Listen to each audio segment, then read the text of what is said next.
Bismillahirrahmanirrahim. Xoş gördük hər birinizi.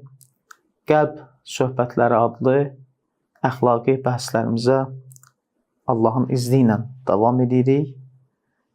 Keçən dəfəki mövzumuz yenə də nəfsimizin paklaşması və ilahi seyirdə müvəffəqiyyət əldə etmək və bu yolda insanın özünü tanıması mövzusuna diqqət elədik və o mövzuda danışdıq. Və biz dedik ki, burada bir neçə dənə müqəddimə biz başlayacağıq və bu müqəddimələr əsasında söhbətimizi quracağıq. Birinci müqəddiməmiz insanın özünü tanıması ilə bağlı idi. İkinci bir bəhsimiz də, müqəddiməmiz də bu olacaq ki, insan anlamalıdır və dərk eləməlidir ki, rəzilət olan işlər, rəzilət sifətlər insanı məhv eləyəcəkdir. Və insanı elə bir qəfəsə salacaqdır ki, insan bir ömür onun içərisində çobalayacaq, lakin heç bir nəticə də hasil olmayacaqdır. Eyni ilə qəfəsə salınmış bir quşun uçmaq bacarığı olsa da, o qəfəsin içərisindədir. Bu bacarıqdan istifadə eləyə bilməyəcək. Elə bir ömürdə əgər o qəfəsdən çıxa bilməsə, elə orada qalacaq və nəticə hasil olmayacaqdır. İnsan da beləncidir. Əgər rəzilətlər aradan getməsə, insan o rəzilətlər hesabına qəfəsə salınacaq və giriftar olacaqdır. Söz yox ki, insanın, keçən dəfə də biz ona işarə elədik, bacarığı var, potensialı var, Allah onu uca bir varlıq kimi yaradıb və o potensial olmasına baxmayaraq, günah o insanı qəfəsə salacaqdır və o insan ucala bilməyəcəkdir. Və mühüm məsələ buydu ki, insan özü ilə məşğul olmalıdır. Özünü tərbiyə eləməlidir və bütün fikri Allaha yönəlməlidir. Bu zaman insan müvəffəqiyyət əldə edə bilər. Əgər insan tövbə eləməsə, insan o ki, qəlbində olan xəstəliklər ki var, həsəd olsun, təkəbbür olsun, özünü bəyənmə olsun və yaxud da hər hansı bir günahın təsirləri olsun, əgər tövbə olmasa, insanın o qəlbinin ağ lövhəsi bu işlər davam elədiyi üçün qarala-qarala gedəcəkdir və insan qəlbi qəsavət bağlayacaqdır. Nəticədə də ömür tükənəcək, ömür bitəcək, lakin bu ömür elə puç olaraq da gedəcəkdir. Biz yaxşı da olsa, pis də olsa, çətinliklərlə də olsa, rifah içərisində də olsa bir ömür yaşayacaq, mütləqdir bu. Lakin bu yaşadığımız ömrün içərisində bizim nə dərəcədə, necə daha doğrusu yaşamağımız mühümdür. Bu hadisələr müqabilində, bu çətinliklər müqabilində və yaxud da bu rifahın içərisində necə bir həyat yaşadıq. Və bu yaşantımız bizi ilahi dərgaha ucalda bildimi, ucalda bilmədimi? Bu çox mühümdür. Və bunu bilmək lazımdır ki, əgər tövbə olmasa, günahdan peşmançılıq olmasa, bu günahlar, bu rəzilət sifətlər insanı uçurumun kənarına aparıb və oradan da aşağıya tərəf sürükləyəcəkdir. Çünki bu işlər insanı Allahdan uzaqlaşdıracaqdır. Əgər günah davamlı olarsa, Allaha dönüş də olmayacaq.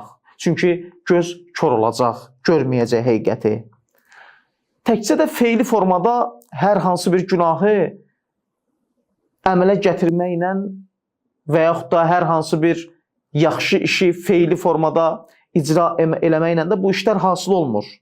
İnsanın qəlbi də düzəlməlidir, insanın niyyəti də düzəlməlidir. Adam var ki, ola bilsin alim olsun. İnsan var ki, ola bilsin neçə illərin ibadət əhli olsun. Lakin əgər qəlbdə bir xəstəlik qalıb və o qəlb müalicə olunmayıbsa, o zaman bir də görəcəksən ki, hər hansı bir yerdəsə o öz işini görəcək. Lakin bir harmoniya olmalıdır. Niyyətlə əməl harmoniyası deyək buna. Niyyət də saf olmalıdır, əməl də saf olmalıdır. Bəzən o məşhur bir söz eşidərik biz, deyərlər ki, niyyətin yaxşı olsun, qəlbin təmiz olsun. Amma başqa-başqa işlərdə görürlər belə adamlar. Fəsad işlərdə görürlər. Özünə, insana yaraşmayan rəzilətlərlə dolu əməllər də icra edirlər. Söhbət bundan getmir. Söhbət ondan gedir ki, insan niyyət və qəlbi pak olur, həmçinin də əməlləri də yerində olur. Həmçinin də əməllər yerindədir görürsən, hər şey əladır, amma qəlbin içərisində bir xəstəlik var. Bu da fayda verməyəcək. Onun üçün də bunlar bahəm olmalıdır.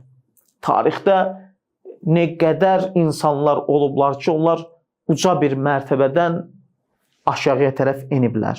Ki, biz Həzrəti Musa zamanında yaşamış Bələm Bauranın hadisəsini çox eşitmişik. Bir adam ki, ismi əzəmi belə əlin qaldırıb dua etdiyi zaman duası qəbul ola, lakin görürsən ki, bir yerdə onları əlində saxlaya bilmədi və Həzrəti Musaya qarşı çıxdı. Ola bilsin ki, bu adamların hər hansısa bir qəlbi problemləri var idi və bunlar o qəlbdə, niyyətdə olan problemlərini həll edə bilməmişdilər. Bəzən də ola bilər ki, bir anlığa bu insanlar özlərini bir şey hesab elədilər. Özlərini uca tutdular və həmən vaxtda da aşağıya tərəf endilər. Və beləncə hadisələrdə insanın müvəffəqiyyətini əlindən alacaq. Çünki insan bir hətta gəlib bəzən çatır ki, görürsən özünü mərkəzdə hiss edir və elə bilir ki, elə bundan üstünü yoxdur. Şeytan da olduğu xüsusiyyətdir bu. Şeytan da elə fikirləşirdi. Deyirdi ki, mən ən üstünəm və Allahın əmrinə qarşı çıxdı. Əmrə itaətsizliyə gətirib çıxartdı. Və bir adam itaətsiz oldusa, bir məxluq itaətsiz oldusa, onun nədir? Məkanı, onun yeri, onun belə deyək, aqibətinin nə olacağını bizə açıq-aşkar din təqdim edir. Ona görə də bunlar, bu xəstəliklər, xüsusən qəlbi xəstəliklər insanın ucalmasına mane olur. Belə bir sözlə deyəsi olsaq, insanın çalışqanlığını əlindən alır. İnsan deyir ki, day bəsimdir. Da mən görküməm, mən hara gəlib çıxmışam. Lakin böyüklərin sözü ilə deyəsi olsaq, buyururlar ki, ilahi seyirdə bəsimdir demək olmaz. Zərrə qədər qəflət, zərrə qədər etinasızlıq, zərrə qədər bir hətta çatmışam düşüncəsi insana gəldiyi zaman, o zaman işin bitdiyidir. Elə şeytan da bunu istəyirdi ki, sən özü bir şey hesab eləyəsən. Onun üçün də bu mərhələləri keçdiyimiz zaman, ilahi seyirdə ucaldığımız zaman, hər zaman bunun yanında Allahın köməyini özümüzün yanında hiss edib və ondan kömək istəməliyik. Ki, Allah, bu halda məni qoru. Bir göz qırpımı belə olsa, məni öz ixtiyarıma buraxma. O insanlar ki, mələkut aləmində gəzir, onlar ki, o ilahi dərgaha ucalırlar, o adamların bu dünyanın dərdi ilə elə də işləri yoxdur. Çünki bu adamların qəlbi narahat deyil. Lakin bəzi insanların, elə mənim kimi insanların problemimiz bundan ibarətdir ki, biz heç özümüzə baxmırıq. Cəmaatla o qədər məşğul olmuşuq ki, cəmaatın eyibləri ilə o qədər başımız qarışıb ki, özümüzü unutmuşuq, özümüz yadımızdan çıxmışıq. Kaş biz özümüzlə məşğul ola bilək. Kaş özümüzün eyiblərini görə bilək və xəlvətə çəkilib özümüzlə üzləşə bilək. Əgər bu olsa, müvəffəqiyyət əldə edə biləcəyik. Özümün hansı dərəcədə olduğumu bildiyim halda özümdən qaçıram. Problem budur. Lakin özümüzlə üzləşə bilsək, görərik ki, bizim nə qədər eyblərimiz var, nə qədər bizim düzəltməli olduğumuz işlər var, nə qədər bizim qəlbimizin xəstəlikləri var. Bunları gərək düzəldək, bunları gərək paçlayaq. Allah Ən'am surəsinin 82-ci ayəsində buyurur ki, "Əllezîne âmenû və lem yelbisû îmânahum bizulmin ulaikə lehumul emnu və hum muhtedun." Buyurulur ki, ayədə iman gətirib, imanlarını zülmə qarışdırmayanlar əmin amanlıqdadırlar. Haqq yola yönəlmişlər də onlardır. Yəni, belə insanlar günahla özlərinə zülm eləməyiblər və qəlbləri daim Allahla məşğuldur. Bu insanlar daim hər addımlarında nəzarəti hiss ediblər öz üzərində ki, nəzarətdədirlər. Allahın nəzarəti var bunların üzərində. Alimlərdən biri barəsində qədimdə, çox bundan qabaq, belə deyək də, illər öncə bir yerdə oxuyurdum bir alim barəsində. O alim barəsində yazırdılar ki, bu alim ağlayırdı, ömrünün sonuna qədər ağlayırdı, göz yaşı tökürdü. Bir tələbələr də ona deyirdi ki, nə üçün belə ağlayırsan, göz yaşı tökürsən? Deyirdi, mən cavanlığımda bir günah eləmişdim, ona görə ağlayıram, peşmanam o günahıma görə. Deyirdilər, bəs Allah tövbələri qəbul eləyəndir, bağışlayandır və sən də bu qədər tövbə eləyibsən, göz yaşı tökürsən, mütləq Allah səni bağışlayıb. O deyirdi ki, mütləq bilirəm, mənim duam da qəbul olub, Allah da məni bağışlayıb, bunlar öz yerində. Amma bir şeyi özümə bağışlaya bilmirəm. O da budur ki, Allah, hətta hədislərdə də var ki, qiyamət günündə bəzən o elədiyin günahı sənin özünün də yadından çıxartlar. Deyir, bunu da bilirəm. Lakin bir şeyi özümə bağışlaya bilmirəm ki, mən o günahı eləyəndə Allah məni görüb. Bəs Allahın yadından kim çıxaracaq bu günahı?